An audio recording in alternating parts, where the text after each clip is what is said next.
होकर के समय पास होगा और उसी समय यदि शरीर से जीव पास हो जाएगा तब क्या होगा। और उसी हालत में जैसे तैसे अपने को घसीटते हुए सद्गुरु की शरण में लेकर के आ गए।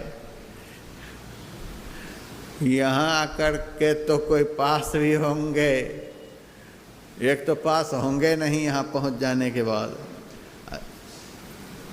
यदि पास हो भी जाएंगे तो नौ द्वार से तो गुरु महाराज पास कर ही देंगे, दुर्गति से तो पास कर ही देंगे, अच्छा ही होगा। इसलिए ये सब पाप के रूप हैं, इन रूपों के ऊपर ध्यान देना है। अंधकार आपके सामने पाप है, यह जब तक सामने है, कितना भी कोई कहे कि तुम पवित्र हो गए, ये सब किया, इससे तुम्हारा पाप धुल गया, एकदम किसी का कहना नहीं मानना है। अंदर का अंधकार पाप का रूप, जब तक मन चंचल है पाप अभी बरकरार है, जब तक ध्यान भजन सत्संग में विघ्न उपस्थित हो रहे हैं तब तक पाप खत्म नहीं हुआ है, जब तक असाध्य रोगों के कारण भजन में विक्षेप हो रहा है तब तक पाप खत्म नहीं हुआ है। किसी के कहने पर मानना नहीं, ये खत्म होगा पाप के खत्म होने पर।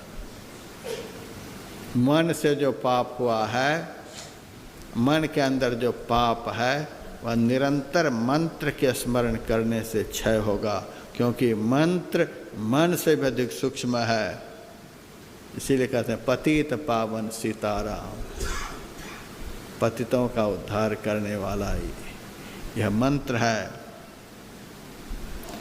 और चित्त के अंदर जो पाप है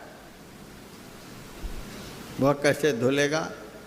मंत्र के जाप से मन के अंदर का पाप नष्ट होता है और पवित्र रूप के चिंतन करने से चित्त के अंदर का पाप नष्ट होता है।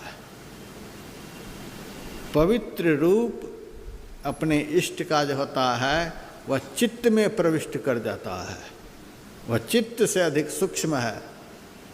तो पवित्र रूप का चिंतन होता है तो पवित्र रूप चिंतन करने वाले के चित्त में प्रविष्ट होकर के चित्तांतर्गत जो उसका पाप है उसको नष्ट कर देता है।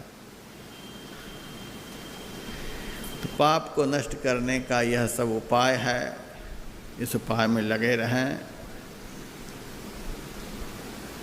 यह कार्यक्रम प्रयोगात्मक भी है, उपदेशात्मक भी है। सत्संग के समय उपदेश के रूप में सब कुछ बताया जाता है, ध्यान के समय इस पर प्रयोग होता है।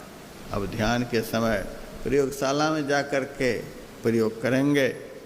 अब एक भजन सुने फिर